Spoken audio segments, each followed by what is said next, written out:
सोच फिर से बदली है। वो जाति आधारित राजनीति करने वाले जो दल थे वो अब धीरे धीरे करके हाशिए पर जा रहे हैं और कहीं ना कहीं विकास का मुद्दा फिर से प्रमुख बन रहा है, कहीं ना कहीं राष्ट्रवाद का मुद्दा फिर से प्रमुख बन रहा है। सामाजिक सुरक्षा के दो प्रमुख क्षेत्र होते हैं, एक शिक्षा दूसरा स्वास्थ्य, और दोनों उपेक्षित रही हैं पुरानी सरकारों में। योगी जी के आने के बाद से उत्तर प्रदेश में एक व्यवस्था इस तरह की बनाई गई जिसमें जो भी कार्यरत लोग थे उनको जवाबदेही देनी पड़ी। यह जो जवाबदेही सुनिश्चित करने का कार्य इस सरकार के द्वारा किया गया, उसने कहीं ना कहीं कार्य की गुणवत्ता को बेहतर बनाने का काम किया है। पर्यटन की दृष्टि से अगर आप देखें, उत्तर प्रदेश में कोई भी विदेशी पर्यटक अगर आता था तो उसके लिए सबसे बड़ा पर्यटन का स्थान ताजमहल होता था। आज बदले परिवेश में अब काशी भी उसके प्रमुखता के केंद्र में आ गया है, अयोध्या उसके पर्यटन के प्रमुखता के केंद्र में आ गया है, तो फोकस वहाँ से डाइवर्ट हुआ।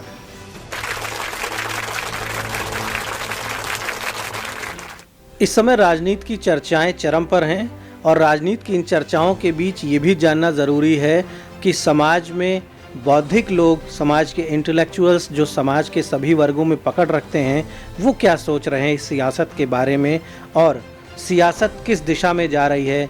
कहीं जातियों की चर्चा है, कहीं मुद्दों की चर्चा है, लेकिन आम जनता के हित के जो विषय हैं उनकी चर्चा कहाँ पर है, उनकी चर्चा क्यों नहीं है, इन सभी विषयों पर हम बात करेंगे। डॉक्टर संजयन त्रिपाठी हमारे साथ मौजूद हैं, जो कि गोरखपुर क्षेत्र में, इस पूरे मंडल में और उत्तर प्रदेश में एक समाज सेवी के रूप में, एक शिक्षाविद के रूप में चर्चित रहे हैं। लंबे समय तक इन्होंने काम किया है, काम कर रहे हैं और राजनीति से भी इनका संबंध रहा है। एमएलसी के चुनाव भी लड़ चुके हैं, एमएलए यानी विधानसभा के भी चुनाव लड़ चुके हैं। डॉक्टर संजयन त्रिपाठी गोरखपुर के एक प्रतिष्ठित परिवार से आते हैं और गोरखपुर में हमारी टीम इस समय मौजूद है। गोरखपुर उत्तर प्रदेश में सत्ता के मुखिया योगी आदित्यनाथ का भी क्षेत्र है, इसलिए भारतीय जनता पार्टी की राजनीति के जो प्रमुख केंद्र बिंदु हैं उनमें से एक गोरखपुर भी है। डॉक्टर त्रिपाठी, आपका स्वागत है द इंडियन ओपिनियन में। बहुत धन्यवाद। हम जानना चाहेंगे कि अगर हम इस गोरखपुर क्षेत्र की बात करें तो गोरखपुर क्षेत्र में आप कई दशकों से सक्रिय हैं और गोरखपुर में किन विषयों की आवश्यकता है और कौन से विषय चर्चा में है? इस क्षेत्र की मूलभूत समस्याओं की अगर हम बात करें तो आप क्या देखते हैं, इस क्षेत्र को किस रूप में देखते हैं? देखिए, समस्याओं की बात अगर आप मुझे लगता है कि 3-4 साल पहले करते तो मैं एक बड़ी लंबी फहरिस्त गिना सकता था, लेकिन ये सौभाग्य है कि एक लंबी अवधि के बाद, लंबी अवधि शब्द का जब मैं प्रयोग कर रहा हूँ तो मैं जिक्र करना चाहूँगा कि 80-82 के दौर में जब वीर बहादुर सिंह जी उत्तर प्रदेश के मुख्यमंत्री हुए थे, तब गोरखपुर का यह सौभाग्य बना था कि बहुत सारी विकास की परियोजनाएं गोरखपुर में आई थी। पहली बार गोरखपुर ने सड़कों पर स्ट्रीट लाइट्स देखी थी, सड़कों का चौड़ीकरण हुआ था, नगर निगम के माध्यम से नगर निगम की स्थापना हुई थी, नगर पालिका की, और बहुत सारे विकास के कार्य हुए थे। लेकिन ये दुर्भाग्य रहा कि असमय काल कवलित हो जाने के बाद वीर बहादुर सिंह जी के फिर ये पूरा का पूरा क्षेत्र उपेक्षित सा रहा। बहुत सारी समस्याएं थी, लेकिन अभी 2017 में जब उत्तर प्रदेश के विधानसभा का चुनाव भारतीय जनता पार्टी के पक्ष में गया तो गोरखपुर से जो हमारे गोरक्षपीठ के उत्तराधिकारी तत्कालीन थे, अभी तो फिलहाल वो महंत हैं, उनको उत्तर प्रदेश का मुख्यमंत्री बनाया गया और उनके मुख्यमंत्री बनने के बाद गोरखपुर में अनंत विकास के कार्य हुए हैं। इसमें कहीं कोई संदेह नहीं है, कहीं कोई शंका नहीं है। आप भी आए हुए हैं, आपने भी अनुभव किया होगा। एम्स आया जो बहुप्रतीक्षित था, यहाँ की बंद पड़ी चीनी मिलें चल निकली। यहाँ पे फर्टिलाइज़र का खाद कारखाना होता था जो गोरखपुर की एक पहचान होती थी, सन 1990-91 में कतिपय कारणों से बंद हो गया था और उसके बाद लगातार एक लंबी अवधि तक सरकारों की उपेक्षा का परिणाम रहा कि वो कभी भी वो फैक्ट्री चल नहीं पाई। लेकिन भाजपा की केंद्र की सरकार ने और हमारे गोरक्षपीठ के उत्तराधिकारी और महंत माननीय योगी आदित्यनाथ जी के प्रयासों से दोबारा से अभी वो शुरू हो गई। अभी मुझे लगता है 10-15 दिन ही बीता है, माननीय प्रधानमंत्री जी का आगमन हुआ था, उसका लोकार्पण भी किया गया।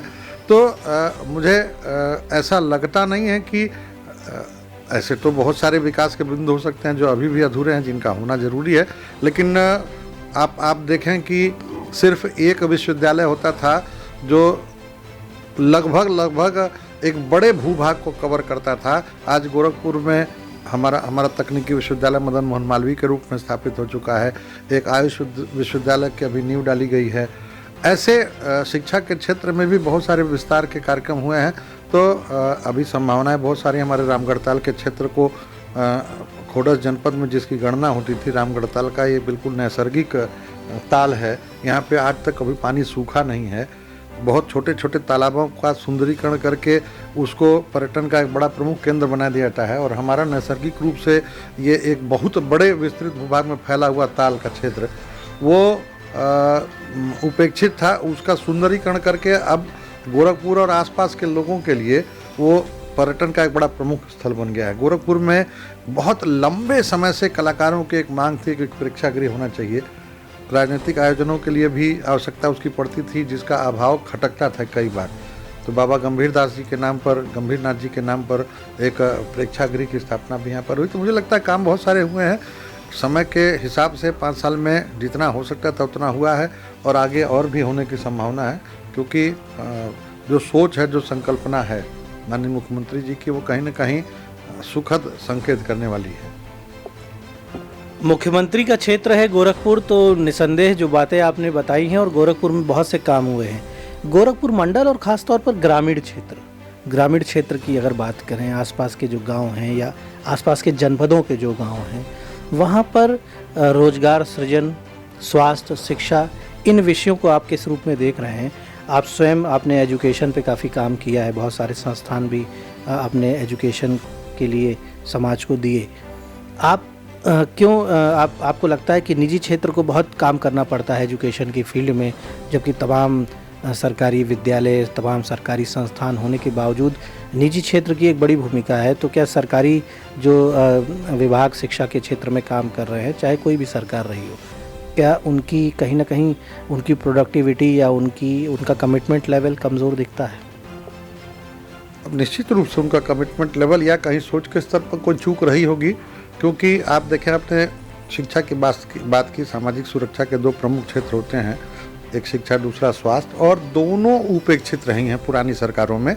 मैं कोई आरोप नहीं लगा रहा हूँ, कोई लांछन नहीं लगा रहा हूँ, ना मैं किसी की प्रशंसा कर रहा हूँ। मैं एक बात स्पष्ट कर दूँ, मैं इस समय किसी राजनीतिक दल में नहीं हूँ, तो जो भी मैं कह रहा हूँ बिल्कुल निष्पक्ष बोल रहा हूँ और जो यथास्थिति है मैं केवल वही बयान कर रहा हूँ।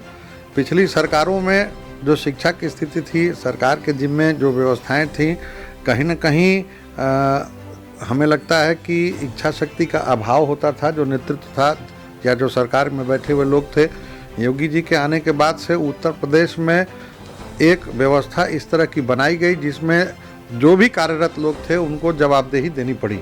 यह जो जवाबदेही सुनिश्चित करने का कार्य इस सरकार के द्वारा किया गया, उसने कहीं न कहीं कार्य की गुणवत्ता को बेहतर बनाने का काम किया है। सुधार हुआ है। अब रातों रात किसी सुधार की अपेक्षा करना किसी भी सरकार से संभव नहीं है। ये एक दीर्घकालिक प्रक्रिया है। तो थोड़ा धैर्य रख करके कहीं न कहीं इंतज़ार करना पड़ेगा हर एक को, जब हम यह कोशिश करेंगे कि बड़ी चीज़ें। आप देखें, मैं इत्तेफाक से आज एक जगह पढ़ रहा था, पर्यटन की दृष्टि से अगर आप देखें, उत्तर प्रदेश में कोई भी विदेशी पर्यटक अगर आता था तो उसके लिए सबसे बड़ा पर्यटन का स्थान ताजमहल होता था।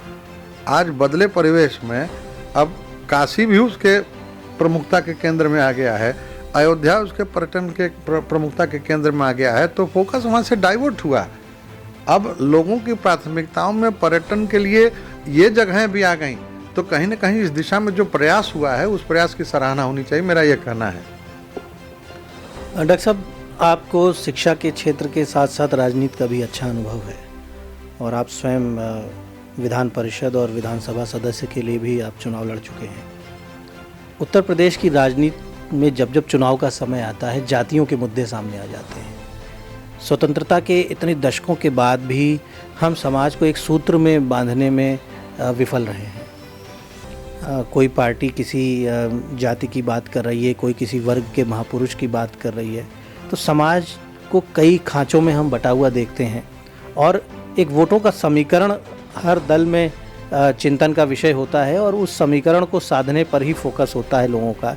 इसलिए कई बार विकास के विषय और तमाम जेन्युइन मुद्दे जो हैं वो किनारे हो जाते हैं। दलित, पिछड़ा, अल्पसंख्यक, दलित, पिछड़ा, मुस्लिम, ये शब्द भारत की और उत्तर प्रदेश की राजनीति में काफ़ी चर्चा में रहते हैं। सामान्य वर्गों की जो समस्याएं हैं, गोरखपुर को माना जाता है कि गोरखपुर जो है ये सामान्य वर्गों का भी एक बड़ा क्षेत्र है। यहाँ अच्छी संख्या है सामान्य वर्गों के लोगों की, पूर्वांचल में माना जाता है बहुत सी सीटें हैं, ब्राह्मण बाहुल्य हैं, क्षत्रियों की भी अच्छी संख्या है, सामान्य वर्ग की ओवरऑल अच्छी संख्या है, अन्य वर्गों के लोगों की भी पूरे समाज के साथ साथ सामान्य वर्गों के सामने क्या आप चैलेंजेस देख रहे हैं, और क्या आपको लगता है कि वो पॉलिटिकल इग्नोरेंस का शिकार हो रहे हैं, राजनीतिक रूप से उपेक्षित हो रहा है समाज, सामान्य वर्ग? आपके प्रश्नों से मैं 2-3 प्रश्न थोड़ा टुकड़े टुकड़े में अलग करना चाहूँगा।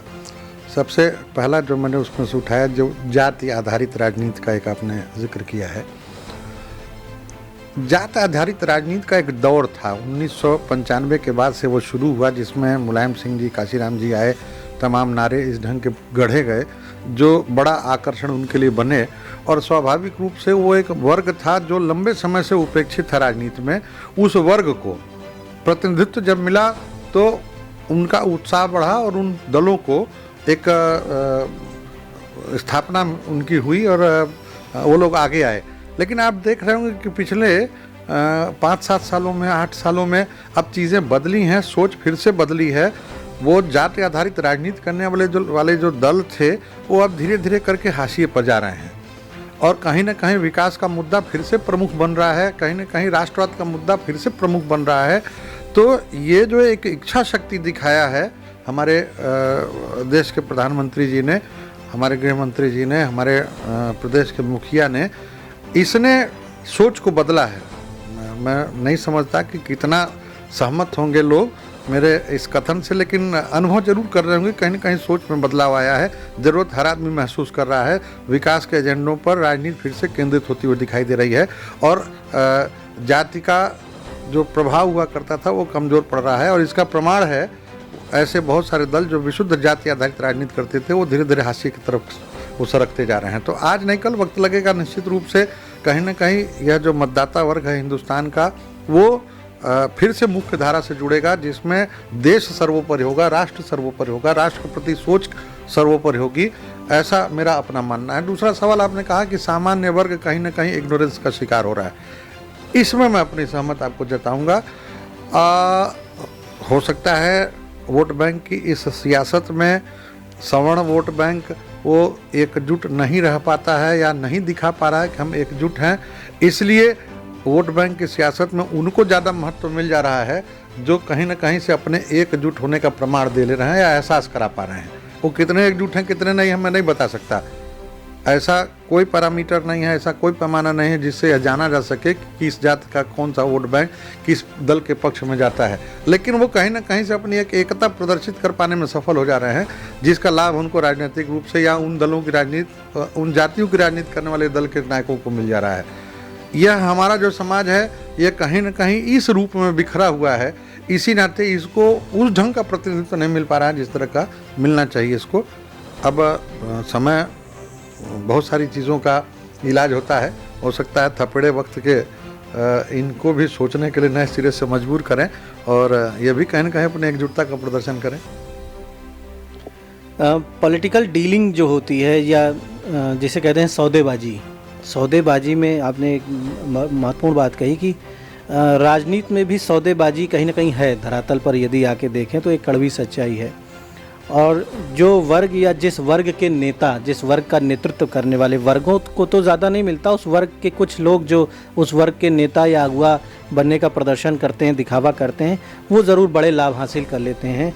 और इस समय उत्तर प्रदेश में राजभर समाज, निषाद समाज, तमाम चर्चा, कहीं ब्राह्मण समाज की चर्चा, कहीं मुस्लिम, कहीं पिछड़ा दलित समाज की चर्चा, और उनका नेतृत्व करने वाले लोग वो भी कहीं ना कहीं एक राजनीतिक डीलिंग में व्यस्त हैं। राजनीतिक दलों से कोई सीटों की डीलिंग कर रहा है कि इतनी सीटें हमें दे दीजिए तो हम अपनी जातिगत पार्टी, अपना संगठन लेके आपके साथ आ जाएंगे, इतनी सीट या कुछ ऐसी व्यवस्था, कुछ हमारे लिए घोषणाएं हो जाएं तो हम अपने वर्ग का वोट ट्रांसफ़र करा देंगे, इस तरह की बात हो रही है। लेकिन भारतीय राजनीति में समग्र रूप से पूरे समाज का विकास, सर्व समाज का विकास हो, और सभी वर्गों के निर्बल, गरीब, पीड़ित लोगों का विकास हो, एक जो कॉन्स्टिट्यूशन हमारा कहता है, हमारे संविधान की जो मूल भावना है, प्रस्तावना हमारी कहती है कि स्टेट शैल नॉट डिस्क्रिमिनेट, राज्य किसी के साथ भेदभाव नहीं करेगा on the basis of caste, sex, creed and religion, जाति, धर्म, लिंग, किसी भी क्षेत्र, भाषा, किसी भी विषय पर कोई भेदभाव नहीं होगा। लेकिन आज हम गवर्नमेंट की स्कीम्स देखते हैं, आज हम नेताओं के भाषण देखते हैं, आज हम आचरण देखते हैं, तो हमें भेदभाव ही दिखाई पड़ता है। फिर मैं अपनी ही बात को दोहराना चाहूँगा कि हिंदुस्तान में लोकतंत्र के माध्यम से जो संवैधानिक व्यवस्था प्राप्त है, उसके मूल में कहीं ना कहीं वोट बैंक की सियासत है। वोट हासिल करने के लिए ही नीतियों का निर्धारण किया जाता है। हमारे जो नीति नियंता हैं, जब वो नीतियों का निर्धारण या नीतियों का निर्माण करते हैं, जब उस पर सोचना प्रारंभ करते हैं, तो उस सोच के मूल में कहीं ना कहीं वोट बैंक का लाभ सबसे पहले उनके सामने होता है। और यही कारण है कि जो मूल आत्मा है हमारे लोकतंत्र की, वो कहीं न कहीं पीछे हट गई है। लेकिन अभी जैसा कि मैंने आपसे कहा कि 90 के दशक में कुछ दल कुछ खास जाति के लोगों को लेकर के आगे बढ़े, उनको खारिज कर दिया उनके लोगों ने धीरे धीरे करके। अब ये नवधा लोग निकल कर आए हैं। एक समय ऐसा आएगा जब सारी जातियों के लोग वो अपने अपने जाति के नेताओं के साथ जब चले जाएंगे तो उनका मोह भंग होगा, और फिर कहीं ना कहीं से वो राष्ट्रवाद के मुद्दे पर, विकासवाद के मुद्दे पर वो केंद्रित होंगे। सारे दल भी उसी पर राजनीति को अपने केंद्रित करेंगे, और मतदाता या जनता भी कहीं ना कहीं उनको समर्थन उसी बिंदु पर देने का काम करेगी। राष्ट्रवाद और विकासवाद जब आप बात करते हैं तो मुझे लगता है कि विश्व में ज़्यादातर देशों में सियासत की धुरी यही है। दुनिया के ज़्यादातर जो प्रगतिशील देश हैं या विकसित देश हैं, अगर हम उनकी बात करें तो वहाँ पर राजनीति का मूल सिद्धांत जो है वो राष्ट्रवाद ही है। देश हित के नाम पर राजनीति होती है, डेवलपमेंट, विकास के नाम पर राजनीति होती है। और जब ये दो सब्जेक्ट आप कवर करते हैं तो उसमें देश की समस्त जनसंख्या का कल्याण भी निहित होता है, उनका बेहतर भविष्य भी निहित होता है। आप गोरखपुर क्षेत्र में, इस मंडल में और स्टेट लेवल पे भी आपने काम किया है, और एक सोशल वर्कर के तौर पर एक बड़ी पहचान आपने उत्तर प्रदेश में बनाई है। मैं ये चाहूँगा कि आप हमारे दर्शकों को बताएं कि आपकी जो सामाजिक जीवन है और जो राजनीति में भी जो आपने अनुभव अर्जित किया, उस यात्रा को भी आप संक्षेप में रखें। व्यक्तिगत परिचय के क्रम में मूलतः मैं एक अध्यापक हूँ। देवरिया जनपद में स्वामी देवानंद पोस्ट ग्रेजुएट कॉलेज में मैं हिंदी विभाग का अध्यक्ष रहा, और इसी गोरखपुर विश्वविद्यालय का मैं छात्र रहा, और संयोग से अपने सत्र में मैंने अपनी कक्षा टॉप की थी। मैं गोल्ड मेडलिस्ट हूँ। यह भी मेरा सौभाग्य है कि मैं एक आचार्य पिता का पुत्र प्रोफेसर सत्यनारायण त्रिपाठी जी, जो 1950 में पंडित हजारी प्रसाद द्विवेदी के शिष्य थे, उस समय ऑक्सफोर्ड विश्वविद्यालय जो माना जाता था, वहाँ से उन्होंने टॉप किया था। तो एक लेगेसी है जिसको फॉलो करते हुए हम लोग चले आ रहे हैं। बाद में फिर शिक्षण संस्थानों की मैंने स्थापना की। एक शाखा से लेकर के आज 17 शाखाएं हमारी हो चुकी हैं पूरे पूर्वांचल क्षेत्र में। धीरे धीरे उसका और विस्तार हो रहा है। केजी से लेकर पीजी तक की शिक्षा देते हैं। सीबीएसई, आईसीएसई, यूपी बोर्ड, सारे बोर्डों के से मान्यता प्राप्त हमारे विद्यालय हैं। स्वाभाविक है कि राजनीति में भी मेरी रुचि रही है, और इस क्रम में मैंने 2006 में गोरखपुर जनपद में कौड़ीराम विधानसभा क्षेत्र हुआ करता था, वहाँ से निर्दल प्रत्याशी के तौर पर चुनाव लड़ा। राजनीति की हालांकि मेरी शुरुआत पूज्य योगी आदित्यनाथ जी महाराज के साथ ही हुई थी सन 2001 में, और उसके बाद फिर धीरे धीरे विधानसभा क्षेत्र की तैयारी करते करते फिर 2006 के अंत में 26 नवंबर की तिथि को मैंने कांग्रेस पार्टी की सदस्यता ले ली। हमारे तत्कालीन काबीना मंत्री थे महावीर प्रसाद जी, उन्हीं के नेतृत्व में 2007 में कौड़ीराम विधानसभा क्षेत्र का मैं चुनाव लड़ा। लगभग 15-साढ़े 15,000 मत मुझे प्राप्त हुए कांग्रेस के अधिकृत प्रत्याशी के तौर पर। लेकिन फिर 2007 में जब विधानसभाओं का परिसीमन हुआ तो उसमें संयोग से मेरी विधानसभा सुरक्षित हो गई। लिहाजा मेरे पास जो विकल्प थे उसमें या तो मैं दूसरी विधानसभा का चुनाव करता, और या तो फिर मैं चुनाव का स्वरूप बदलता। तो एक विकल्प मेरे पास था गोरखपुर फैजाबाद स्नातक निर्वाचन के चुनाव का। मैंने उसको लड़ने का मन बनाया, और प्रथम प्रयास में ही 17 जनपद के इस चुनाव में मुझे 29,500 मत मिला। मैं सिर्फ 3,500 वोटों के अंतर से चुनाव में पराजित हुआ, लेकिन पूरे मनोयोग के साथ फिर मैं लगा रहा। 2017 में फिर स्नातक का चुनाव हुआ विधान परिषद का, जिसमें पहली बार से लगभग 7,500-8,000 अधिक मत मिले, लेकिन दुर्भाग्य मेरा आगे आगे चल रहा था। मैं इस बार भी लगभग 4,500-5,000 मतों के अंतर से पराजित हुआ। ये हमारा राजनीतिक सफ़र है, शिक्षा का सफ़र है, जो मेरे लिए सुखद रहा अब तक। तो डॉक्टर संजय त्रिपाठी से इतनी बातें हमने इसलिए की क्योंकि इस पूरे क्षेत्र को, गोरखपुर मंडल की हम बात करें, अवध की बात करें, लखनऊ से लेकर ये पूरा जो पूर्वांचल और अवध का एक विस्तृत क्षेत्र है, जहां उत्तर प्रदेश में दर्जनों ऐसी विधानसभाएं हैं जिनका आप भ्रमण कर चुके हैं, जिनमें आप काम कर चुके हैं, अपने लिए भी काम कर चुके हैं, अपने लोगों के लिए भी काम कर चुके हैं, और शिक्षा के क्षेत्र में गहरी पकड़ है। शिक्षा जो है वो समाज का एक बड़ा क्षेत्र है, और जो समाज में शिक्षा के क्षेत्र में जो भी लोग काम कर रहे हैं शिक्षाविद के रूप में, वो समाज के अच्छे विज्ञानी भी हैं, समाज की नब्ज़ भी वो समझते हैं कि समाज किस दिशा में सोच रहा है, किस दिशा में जा रहा है। तो गोरखपुर जनपद की द इंडियन ओपिनियन की यात्रा में डॉक्टर संजय त्रिपाठी ने अपने अनुभव हमसे साझा किए, बहुत से विषयों पर इन्होंने प्रकाश डाला। हम इनको धन्यवाद देते हैं, और फिर आगे हम आपको इस राजनीतिक चर्चा में आगे बढ़ाते हैं।